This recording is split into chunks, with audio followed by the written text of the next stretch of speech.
It began like any other night in Ukraine, the distant hum of generators, the low glow of windows fighting against the darkness, and the uneasy quiet that residents have learned to fear.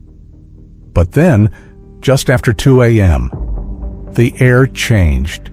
First came the buzzing, a strange mechanical hum like a broken motorcycle drifting across the sky. People who have survived years of war know this sound too well. It means Geran 2 drones are coming. Moments later, sirens erupted across Kyiv, Ternopil, Poltava, and Odessa. Then the explosions arrived, not all at once, but in waves. A drone impacts a power station, another hits a fuel depot, then another. Fireballs light up the skyline like sudden miniature suns. And before emergency crews can reach the burning districts, the second phase begins.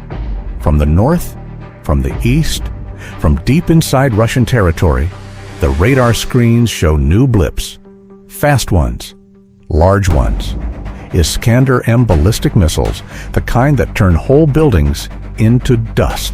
And then, the most terrifying signal of all, a high-altitude spike from the south.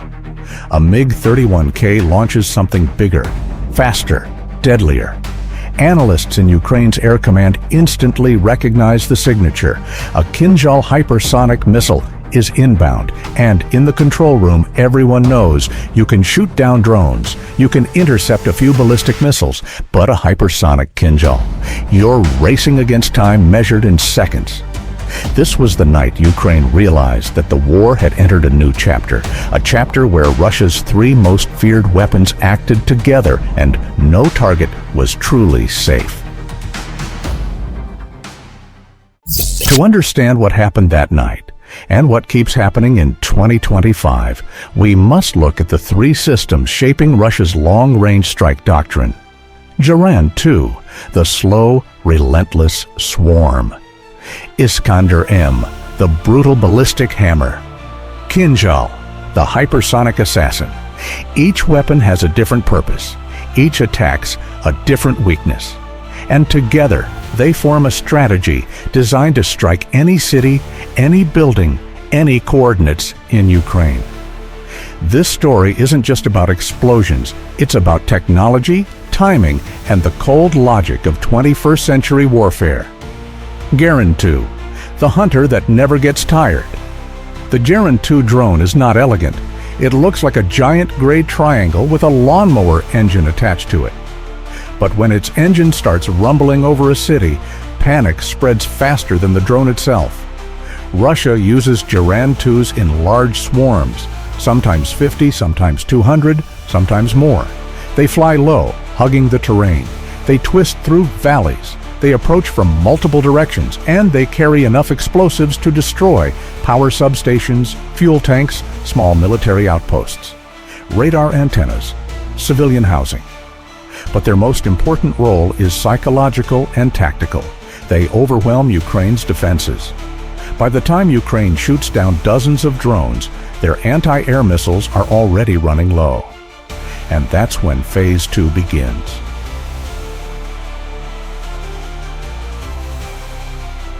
When Geran 2 swarms flood the sky, Ukrainian radars burn hot, trying to track everything. That's exactly when Russia fires Iskander-M missiles. Iskander is not subtle. It is raw, violent power. A missile that launches like a thunderbolt and travels so fast that its shockwave can shatter windows miles away. Range, 500 kilometers. Warhead, 700 kilograms. Accuracy, within a few meters. This is the missile responsible for destroying barracks full of soldiers, ammunition warehouses, dash command centers, dash airfields, dash entire apartment districts. Unlike older ballistic missiles, Iskander can perform high-G evasive maneuvers during its final seconds, zigzagging violently, confusing radars, and slipping through gaps in defenses. Even Western Patriot systems find Iskander difficult, and with Ukraine's defenses saturated by Geran 2 drones, these ballistic missiles hit far more often than they should. But the night isn't over, because after Iskanders finish their deadly work, something far faster appears on radar. When a Kinjal is launched, there is no mistaking it. Ukraine's defense network lights up with warnings. Operators brace. Commanders shout coordinates. Everything becomes a blur. A missile flying near Mach 10, that's almost 2 miles per second, leaves almost no time to react.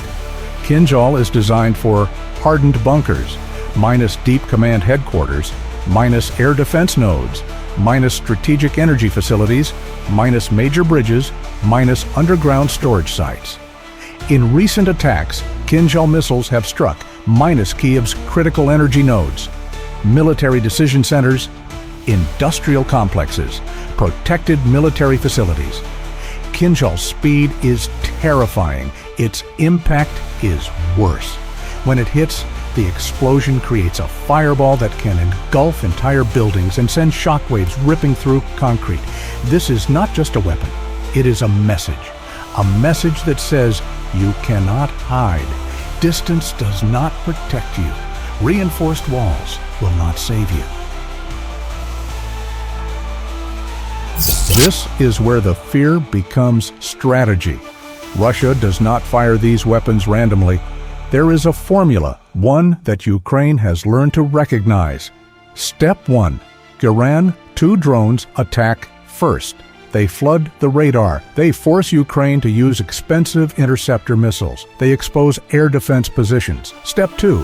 Iskander-M missiles follow. They strike weakened sectors. They hit military targets, command posts, logistics centers. They destroy air defense systems that fired too early. Step 3. Kinjal finishes the operation. It dives at hypersonic speed. It destroys the deepest, strongest, most protected targets, the ones Ukraine cannot afford to lose. This is why Russia can hit Kyiv, Lviv, Ternopil, Odessa, Poltava, Kharkiv, Dnipro, Mykolaiv. No matter where the target is located, one of these 3 systems can reach it. And when used together, very few defenses on Earth can stop all of them. This war has shown the world something terrifying. Distance is meaningless. Cities are not safe. And the night sky has become a battlefield. Kinjal represents the future, speed beyond interception.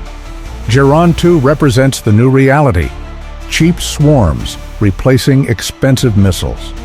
Iskander-M represents the past reborn, ballistic power upgraded for the 21st century.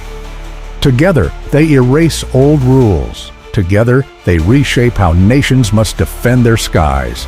Together, they remind us that modern warfare is not about front lines anymore. It is about striking anywhere, at any time, without warning. And as long as these systems remain in Russia's arsenal, every siren, every hum, every radar ping in Ukraine could be the beginning of another night of fire.